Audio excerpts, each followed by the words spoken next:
तो आज की क्लास में हम लोग पढ़ेंगे junction diode as a rectifier. तो लास्ट क्लास में हम लोग पीएन जंक्शन डायोड को समझे, उसकी वर्किंग समझे कि वो कैसे काम करता है ना। और उसमें हमने ये भी देखा कि भाई हम कैसे अलग अलग डिप्लीशन रीजन जनरेट किए, कैसे हम फॉरवर्ड बाइसिंग किए, कैसे रिवर्स बाइसिंग किए, उसकी पूरी वर्किंग हमने समझी। अब आज हम लोग पढ़ेंगे पहला एप्लीकेशन, जो सबसे बेसिक एप्लीकेशन है एक डायोड का। अब इसका फंक्शनैलिटी कहाँ से शुरू हो रहा है तुम लोग ये सोचो। तो डायोड की एक खासियत है, वो खासियत क्या है कि भाई जब वो फॉरवर्ड बायस्ड होता है तो वो बहुत कम रेजिस्टेंस देता है, मतलब करंट को मैक्सिमम फ्लो होने देता है। और जब वो रिवर्स बायस्ड होता है तो वो करंट को फ्लो होने नहीं देता है और बहुत ज़्यादा रेजिस्टेंस ऑफर करता है। ठीक है कि नहीं? तो क्या तुम लोग ऐसा सोच सकते हो कि फॉरवर्ड डायरेक्शन में जब हम फॉरवर्ड बाइसिंग किए हैं तो ये कंडक्ट कर रहा है, करंट फ्लो हो रहा है, और रिवर्स डायरेक्शन में क्या तुम इमेजिन कर सकते हो इस चीज़ को कि ये आइडियल है और रिवर्स डायरेक्शन में कोई करंट फ्लो नहीं हो रही है? क्योंकि मेजॉरिटी और माइनॉरिटी तो डिफरेंस यहीं पे आता है ना, कि मेजॉरिटी मतलब है और माइनॉरिटी को तुम नेग्लेक्ट कर सकते हो कि नहीं कर सकते हो। समझ में आई बात? तो यहाँ पे हम लोग देखेंगे रेक्टिफायर। तो व्हाट इज अ रेक्टिफायर, सबसे पहला सवाल तुम्हारे दिमाग में आया होगा। तो रेक्टिफायर को तुम लोग क्या बोल सकते हो? It is a device which is use to convert alternating current into direct current. Alternating current chapter 7 में पढ़े हो, क्या होता है? वो करंट जो पीरियोडिकली या कंटिन्यूसली अपना डायरेक्शन चेंज करता है पीरियोडिकली, और उसका जो मैग्नीट्यूड है वो कंटिन्यूसली चेंज होता है। ठीक है? So what is rectifier? A device use to convert alternating current into direct current. ठीक है? And the process of conversion of alternating current into direct current is called rectification. क्या ये बात समझ में आई? अब देखो, हमारे पास दो पॉसिबिलिटीज होती हैं रेक्टिफायर की। तो उसमें पहला होता है हाफ वेव, दूसरा होता है फुल वेव। तो हम लोग पहले देखते हैं कि कैसे हम रेक्टिफायर का यूज़ करते हैं, मतलब पीएन जंक्शन डायोड का हाफ वेव रेक्टिफायर की तरह यूज़ करते हैं। ठीक है? तो ये हमारा फिगर यहाँ पे तुम लोगों को दिख रहा, ये हमारा हाफ वेव रेक्टिफायर है। अब ध्यान से देखो, इसमें क्या है भाई? एक एसी सोर्स लगा हुआ है जो साइनसॉइडली वेरिंग करंट को फ्लो करा रहा होगा। ठीक? फिर हमने एक ट्रांसफार्मर लगा दिया है। ट्रांसफार्मर का काम क्या है? स्टेप अप या स्टेप डाउन करना depending on the number of turns. अगर सेकेंडरी में नंबर ऑफ टर्न्स कम है तो वो क्या करेगा? वोल्टेज को कम कर देगा, मतलब स्टेप डाउन कर देगा, और अगर ज़्यादा है तो स्टेप अप कर देगा। कोई दिक्कत इस बात से? ये पहले भी पढ़े हुए हो।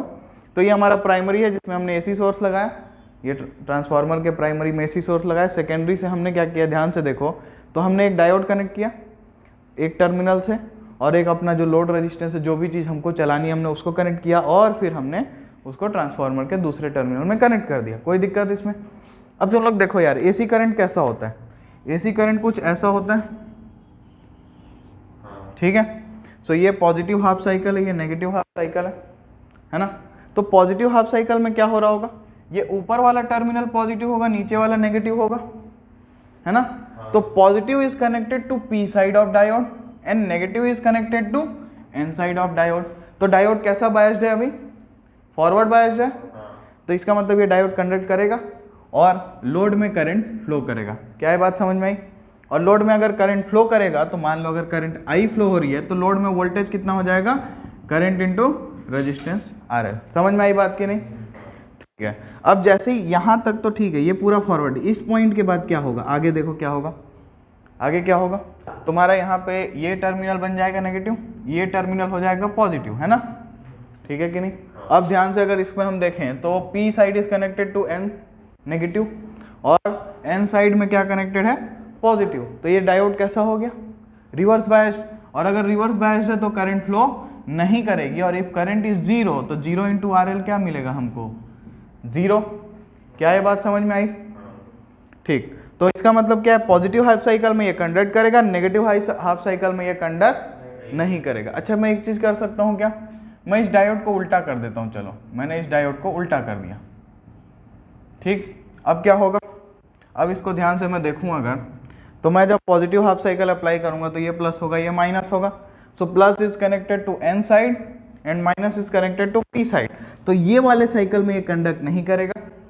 लेकिन जैसे ही ये रिवर्स, मतलब यहाँ के आगे हम बढ़ेंगे सेकेंड हाफ साइकिल में, तो ये ऊपर नेगेटिव नीचे पॉजिटिव, अब N नेगेटिव साइड से, P पॉजिटिव साइड से, तो कंडक्ट करेगा।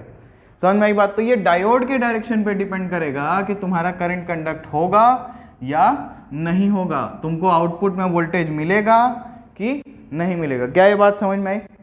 तो यहाँ तुम लोग क्या देख पा रहे हो कि एक हाफ साइकिल में करंट कंडक्ट हो रहा है और दूसरे हाफ साइकिल में करंट कंडक्ट नहीं हो रहा है। क्या ये बात समझ में आई? अब इसको हम लोग ग्राफिकली इस तरीके से प्लॉट करेंगे। ध्यान से देखो, जो मैंने अभी पूरा समझाया तुम लोगों को कि ये अपना पॉजिटिव हाफ साइकिल है तो इसमें करंट कंडक्ट हुआ, तो हम एग्जैक्ट मान रहे हैं, मैग्नीट्यूड थोड़ा सा कम होना चाहिए वैसे तो, कुछ ड्रॉप तो डायोड का होता है, बट हमने मान रखा इट इज़ आइडियल डायोड, तो वो कोई भी ड्रॉप नहीं कराएगा, तो जितना वोल्टेज हमने अप्लाई किया उतना ही वोल्टेज हमको लोड के अक्रॉस मिल गया। क्या ये बात समझ में आई? देखो सेम शेप है, क्योंकि जिस इस पर्टिकुलर टाइम पे वो मिलेगा, हर टाइम पे जो रहेगा वही आउटपुट पे दिखाई देगा। क्लियर?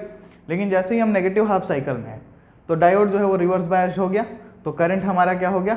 जीरो। समझ में आई बात?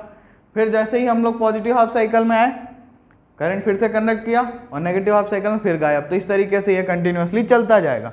तो यहाँ ये वेव है। अगर मैंने बोला ये डायोड को मैं उल्टा कर दूं, डायोड को मैं अगर इसकी जगह पे ऐसा कनेक्ट कर देता तो मेरे को क्या मिलता? तो मैं यहाँ पे उस चीज़ को ड्रॉ कर रहा हूँ, ध्यान से देखो। तो ये पॉजिटिव हाफ साइकिल के लिए ये वाला डायोड रिवर्स बायस्ड होता, तो यहाँ हमको जीरो मिलता, ठीक है। और जैसे ही नेगेटिव हाफ साइकिल आता तो हमको करंट दिखाई देता ऐसा, फिर जीरो मिलता, फिर ऐसा, ठीक है ना। तो ये दोनों कॉन्फ़िगरेशन की बात कर रहा हूँ मैं, इसमें भी और इसमें भी। तो ये वाला ऊपर वाले के लिए है और ये नीचे वाले के लिए। अब ध्यान से तुम लोग एक चीज़ देखो यार, इसमें क्या हो रहा है, पूरे साइकिल में हमको नहीं मिल रहा है वोल्टेज, हमको कितने में मिल रहा है? सिर्फ हाफ में। इसी वजह से इसका नाम क्या है? Half wave rectifier. समझ में आई बात? और इसको मैं यूज़ कर सकता हूँ डीसी की तरह, but it is not DC. ये पूरा डायरेक्ट करंट नहीं है, क्योंकि डायरेक्ट करंट हमारा कैसा होता था? डायरेक्ट करंट हमारा ऐसा होता है, ये अगर वोल्टेज है और यहाँ मैं करंट प्लॉट करूँ तो डायरेक्ट करंट ऐसा बनता है ना। मैग्नीट्यूड उसका कांस्टेंट होता है और डायरेक्शन भी सेम होती है। ये भी एसी है, ये भी ये डीसी, ये एसी है, एसी से हमने डीसी में कन्वर्ट किया, बट ये डीसी नहीं है कि नहीं? ये कैसा है? ये चेंज हो रहा है, डीसी है। किस तरीके से डीसी है? सिर्फ सेम डायरेक्शन होने की वजह से। लेकिन ये जो है ये पल्सेस की फॉर्म में है, पल्स समझते हो? तो इसलिए इसको हम लोग क्या बोलते हैं? इसको हम लोग बोलते हैं पल्सेटिंग डीसी। क्या बोलते हैं? पल्सेटिंग डीसी, ठीक। अब हमको इससे भी ज़्यादा फायदा होता नहीं है, तो हम लोग क्या करते हैं? कुछ अरेंजमेंट यूज़ करते हैं, कुछ फिल्टर लगाते हैं। भाई हम कुछ फिल्टर लगा देंगे कि नीचे वाला हमको मिले ही ना, सिर्फ ऊपर ऊपर ही मिले सब कुछ, ठीक है ना। तो इसलिए हम लोग फिर पल्सेटिंग डीसी को फिल्टर करते हैं यूजिंग फिल्टर सर्किट, जो आगे तुम लोग को मैं पढ़ाऊंगा। तो उस फिल्टर सर्किट का यूज़ करके हम लोग अप्रॉक्सीमेटली कुछ इस टाइप का पा लेते हैं। क्या ये बात समझ में आई? क्या तुम लोगों को हाफ वेव रेक्टिफायर का फंक्शनिंग समझ में आया? पल्सेटिंग डीसी क्लियर हुआ क्या होता है, क्यों कन्वर्ट कर रहे हैं? क्योंकि हम हर जगह पे एसी का यूज़ नहीं कर सकते। समझ में आई बात? ठीक है, तो चलो इसको ड्रॉ कर लो, उसके बाद हम लोग नेक्स्ट एप्लीकेशन देखेंगे इसका। चलो तो अब हम लोग आगे बढ़ते हैं और नेक्स्ट एप्लीकेशन की तरफ चलते हैं। तो अभी हमने देखा half wave rectifier. Half wave में क्या था? सिर्फ एक ही हाफ साइकिल हमको मिलता था। अगर हम डायोड को एक कॉन्फ़िगरेशन में लगते थे तो सिर्फ पॉजिटिव हाफ साइकिल मिलता था, दूसरे में रखते थे तो सिर्फ नेगेटिव मिलता था।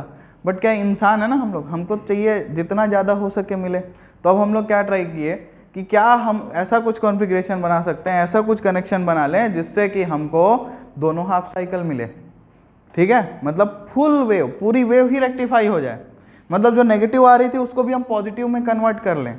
तो उसके लिए हमने फिर ये अरेंजमेंट किया।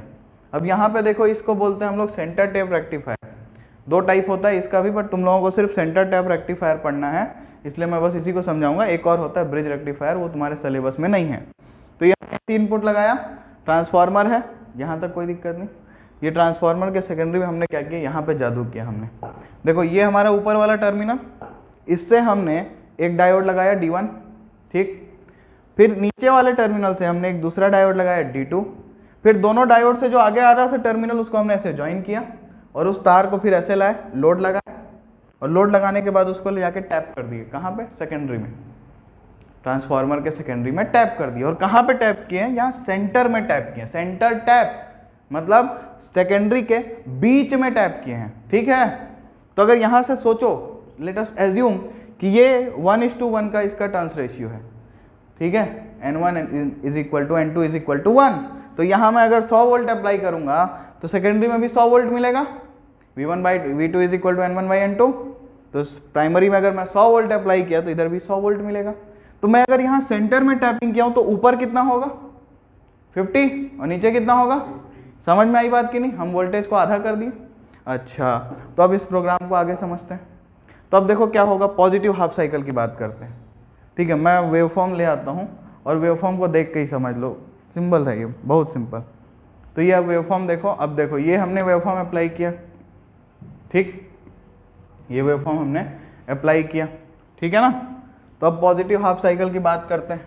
तो पॉजिटिव हाफ साइकिल में क्या होगा, यहाँ पे प्लस होगा, ठीक है, ठीक है, यहाँ माइनस होगा, ऐसा सोच सकते हो, या तुम यहाँ ले लो माइनस, चलो यहाँ माइनस ले लो, ठीक है।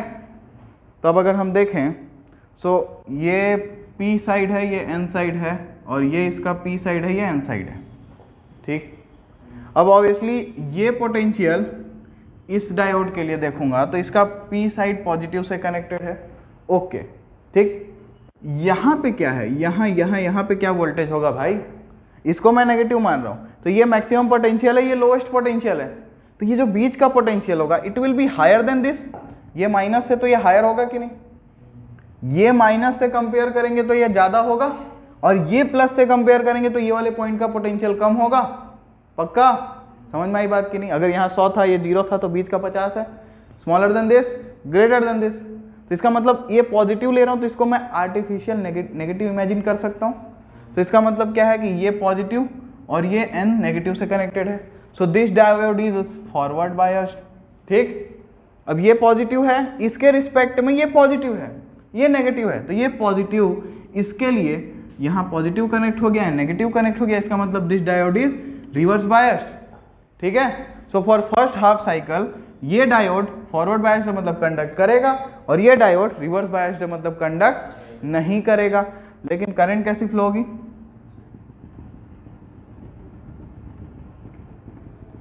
कोई दिक्कत? तो लोड में जो करंट फ्लो हो रही है वो ऐसी हो रही है, रेजिस्टेंस के अक्रॉस जब हम पोलैरिटी ड्रॉ करते हैं वोल्टेज की तो कैसे ड्रॉ करते हैं, रेजिस्टेंस में प्लस में इंटर करता है, माइनस से छोड़ता है, क्योंकि हमारा बेसिक कॉन्सेप्ट जब मैंने तुम लोगों को KVL KCL पढ़ाया था तो क्या बताया था कि रेजिस्टेंस हमेशा ड्रॉप कराता है, रेजिस्टेंस क्या करता है, पावर को एब्जॉर्ब करता है, वोल्टेज का ड्रॉप करता है। तो ड्रॉप कर रहा है मतलब यहाँ नेगेटिव मिलना चाहिए हमको जब जाएं यहाँ से हम, तो ये हमने बना लिया, कोई दिक्कत इस बात से? तो इसका मतलब क्या है, इसमें ड्रॉप हो रहा है। तो अब देखो यहाँ पे अभी हमारा आउटपुट वेवफॉर्म है RL के अक्रॉस, तो पॉजिटिव हाफ साइकिल में हमको D1 की वजह से मिला वोल्टेज, ठीक। अब मैं यहाँ पे तुमको अगर ये करूँ कि यहाँ मैंने V वोल्ट अप्लाई किया है अगर, तो यहाँ पे ये वाला जो पीक होगा वो V का होगा, ये पीक जो होगा वो -V का होगा, ठीक है। तो यहाँ जो ये पीक होगा ये कितने का होगा, क्या वो V होगा? बिल्कुल नहीं बेटा, यहाँ से यहाँ तक V है, हम तो आधे में टैपिंग किए हैं ना, तो यहाँ हमको क्या मिलेगा, V/2। क्या ये बात समझ में आई? ठीक है, तो पॉजिटिव हाफ साइकिल क्लियर हुआ। तो यहाँ तक D1 कंडक्ट किया, ओके है, D2 ऑफ था, अभी चल रहा है, कोई दिक्कत नहीं। अब अपन इसको हटा देते हैं, अब हम नेगेटिव हाफ साइकिल के बारे में डिस्कशन स्टार्ट करते हैं। तो नेगेटिव हाफ साइकिल में क्या हो रहा होगा, ध्यान से देखना है इसमें भी। तो अब अगर नेगेटिव हाफ साइकिल की हम बात करें तो देखो ऐसा है यहाँ पे कि ये वाला टाइम ये नेगेटिव होगा, ये पॉजिटिव होगा, same concept for this one is negative, और इसके लिए ये पॉजिटिव है, ध्यान से देख रहे हो ये चीज़ को। अच्छा, तो अब यहाँ ये नेगेटिव क्या है, ये D1 के लिए यहाँ नेगेटिव कनेक्टेड है, यहाँ पॉजिटिव कनेक्टेड है, मतलब ये रिवर्स बायस्ड हो गया, मतलब ये कंडक्ट नहीं करेगा आप, ठीक। अच्छा, अब इसके लिए देखूँ मैं तो ये प्लस कहाँ कनेक्टेड है, यहाँ, ये माइनस यहाँ, समझ रहे हो ना, माइनस को बोल रहा हूँ क्योंकि इसके कंपैरिजन में इसका वोल्टेज कम है, और प्लस माइनस का मतलब एग्जैक्टली कि वहाँ का प्लस वोल्ट है वहाँ माइनस वोल्ट है नहीं होता, इट इज डिफरेंस, कि दिस वन प्लस का मतलब ये हायर पोटेंशियल है, माइनस का मतलब ये लोअर पोटेंशियल है as compare to the plus point, ठीक। तो अगर यहाँ मैं देखूँ तो ये कैसा हो गया, फॉरवर्ड बायस्ड, इसका मतलब ये कंडक्ट करेगा और ये कंडक्ट नहीं करेगा, ठीक है। तो अब करंट कैसे फ्लो होगी, यहाँ करंट का डायरेक्शन क्या है भाई, ध्यान से देखो तो जरा, लोड में करंट का डायरेक्शन अभी भी सेम है, इसका मतलब मेरे को वोल्टेज यहाँ जो मिलेगा वो सेम मिलेगा, कितना मिलेगा, V/2 मिलेगा। तो इसका मतलब क्या है, जो नेगेटिव हाफ साइकिल था वो डायोड, ये देखो ये जो एक्चुअली बनाया है इन्होंने ऐसा बनाया हुआ है कि ये V/2 और V/2 के लिए बनाया। मैं इसको अभी पूरा वेवफॉर्म जो हम अप्लाई कर रहे हैं वो एज्यूम कर रहा था। अब अगर हम ये आधा आधा काट के वेवफॉर्म बनाए तो ये वेवफॉर्म बन रही है। मतलब इस डायोड के लिए जो एक्चुअल में हमने पॉजिटिव अप्लाई किया है वो नेगेटिव दिखाई दे रहा होगा, तो इसके लिए जो सेकेंड हाफ साइकिल है वो पॉजिटिव है, इसलिए वहां पे वो कंडक्ट किया। क्लियर? तो तुम लोग इसको ड्रॉ करने की जरूरत भी नहीं है, तुम लोग ऐसे भी समझ सकते हो कि एक ही से हम समझ जाएं इस पूरे कॉन्सेप्ट को अगर अच्छे से समझ रहे हैं तो पहले हाफ साइकिल में D1 कंडक्ट किया, दूसरे में D2 कंडक्ट किया, तीसरे में, फिर अगले में क्या होगा, अगले हाफ साइकिल में फिर हम पॉजिटिव हाफ साइकिल में जाएंगे, तो फिर D1 का आएगा, D2 ऑफ, अगले में फिर D2 ऑन, D1 ऑफ। तो इस तरीके से हमको V/2 वोल्ट का एक अगेन पल्सेटिंग DC मिल जाएगा। लेकिन अब ये जो है ये फुल वेव है, तो इसलिए हम लोग इसको बोलते हैं फुल वेव रेक्टिफायर। बताओ क्या ये बात समझ में आई? किसी कोई दिक्कत इसमें? ठीक है, तो अब इसको हम लोग अगेन यहाँ पे फिल्टर कर सकते हैं। फिल्टर लगाएंगे अगर तो हम इस वेव को एग्जैक्ट अप्रॉक्सीमेट DC की तरह एज्यूम कर पाएंगे। ठीक है, बताओ इसमें किसी कोई दिक्कत? फिल्टर अभी आगे हम लोग नेक्स्ट ये देखने वाले हैं कि कैसे हम ये जो पल्सेटिंग DC है इसको एक्चुअल DC में कन्वर्ट करने वाले हैं। ठीक, बताओ इसमें किसी कोई दिक्कत? ठीक है, चलो ड्रॉ करो। अच्छा, एक चीज़ और देखो इसमें कि जब हम हाफ वेव रेक्टिफायर यूज़ कर रहे थे तो आउटपुट वोल्टेज हमारा कितना था, जितना हम V वोल्ट अप्लाई कर रहे थे उतना ही आउटपुट पे मिलता था। लेकिन फुल वेव रेक्टिफायर में जब हम आए तो हमारा वोल्टेज क्या हुआ, कम हो गया, है ना। तो इसलिए तुम लोग सोच सकते हो कि हर सिक्के के दो पहलू होते हैं। तो हाफ वेव रेक्टिफायर में वोल्टेज सेम मिल जाता था लेकिन आधे टाइम के लिए नहीं मिलता था। यहाँ वोल्टेज पूरे में मिल गया लेकिन एग्जैक्ट वोल्टेज नहीं मिला। समझ में आई बात? तो हर सिक्के का दो पहलू होना तो ज़रूरी है, कुछ एडवांटेज होगा तो कुछ डिसएडवांटेज तो उसका होगा ही। तो ये भी पूछ सकता है कि आउटपुट वोल्टेज हमको कितना मिलता है अगर हम V वोल्ट अप्लाई करें फुल वेव रेक्टिफायर पे, तो V/2 मिलेगा। जितना भी 100 वोल्ट बोला तो 50 मिलेगा। क्लियर है ना? और हाफ वेव रेक्टिफायर पे 100 बोला तो 100 ही मिलेगा। क्लियर? चलो ठीक है, तो इसको ड्रॉ कर लो। इसके बाद जो मैंने फिल्टर की बात की कि कैसे हम इस पल्सेटिंग DC को कन्वर्ट कर सकते हैं उस पे आएंगे। चलो तो अब हम लोग फिल्टर सर्किट देखेंगे। फिल्टर सर्किट क्या है? पल्सेटिंग DC जो हमको मिल रहा है उसको हम रेक्टिफाई करने के बाद जो पल्सेटिंग DC हमको मिला हाफ वेव रेक्टिफायर और फुल वेव रेक्टिफायर से, उसको हम क्या चाह रहे हैं कि भाई हमको पल्सेटिंग नहीं चाहिए ना, पल्सेटिंग DC से हमारा काम थोड़ी ना होगा, हमको चाहिए कि एक स्टेबल वैल्यू मिले DC की। तो इसलिए हम लोग फिल्टर का यूज़ करते हैं। तो दो टाइप के फिल्टर पॉसिबल हैं। अब इसका कॉन्सेप्ट जो है वो कैपेसिटर और इंडक्टर पे डिपेंड है। कैपेसिटर कब पढ़े थे? चैप्टर 2 में कैपेसिटेंस, याद होगा। और इंडक्टर कब पढ़े थे? चैप्टर 6 में। ठीक है, और उसकी फिर हमने स्टडी की थी, म्यूचुअल इंडक्शन, सारी चीज़ें। तो मैं पहले कैपेसिटर और इंडक्टर की थोड़ी सी बहुत बेसिक सी बात करता हूँ। ठीक है, तो कैपेसिटर जो रिएक्टेंस देता है Xc, ये होता है कैपेसिटिव रिएक्टेंस। और ये कितना होता है? 1/I, या हम लोग J लिखते थे यहाँ पे, J⍵c। J क्यों लिखते हैं भाई? I तो कॉम्प्लेक्स नंबर है, कोई दिक्कत नहीं, बट जब तुम फिजिक्स पढ़ रहे हो तो यहाँ पे I करंट के लिए बेसिकली रेफरेंस देते हैं हम लोग। तो इस वजह से ना हम I नहीं यूज़ करते, यहाँ पे J का यूज़ करते हैं। कोई दिक्कत? तो इसलिए ये हमारा कैपेसिटिव रिएक्टेंस है। अच्छा, और अगर हम लोग करंट की, ये इंडक्टर की बात करें, इंडक्टर को L से रिप्रेजेंट करते हैं, तो यहाँ पे जब इंडक्टिव रिएक्टेंस की बात करते हैं तो वो होता है ω/L। ठीक है, या J⍵L लिख लो पूरा। ठीक, अच्छा, ओमेगा कितना होता है भाई? ओमेगा होता है 2πf। ओमेगा कितना होता है? यहाँ पे लिख लो 2πf। तो इसको हम लोग क्या लिख सकते हैं? J2πfL। और इसको क्या लिख सकते हैं? 1/J2πfc। कोई दिक्कत? ठीक है, तो अब ये दोनों ही तुम्हारे बेसिक हैं, ये दिमाग में अगर तुम्हारे है तो तुम फिल्टर को आसानी से समझ पाओगे। ठीक, तो अब मैं तुम लोगों को दोनों फिल्टर दिखाता हूँ। एक हमारा होता है सीरीज इंडक्टिव फिल्टर। तो इसको देखो, अब यहाँ फिगर में थोड़ा सा बुक में गड़बड़ था। एक्चुअली हम लोग यहाँ तार को ज्वाइंट नहीं कर रहे हैं, ये तार इसके ऊपर से जाएगा यहाँ सेंटर टैप कराने के लिए, इस वजह से यहाँ पे ये बनेगा, यहाँ मत बना लेना, इसलिए मैंने यहाँ पे काटा हुआ है। ठीक, कोई दिक्कत?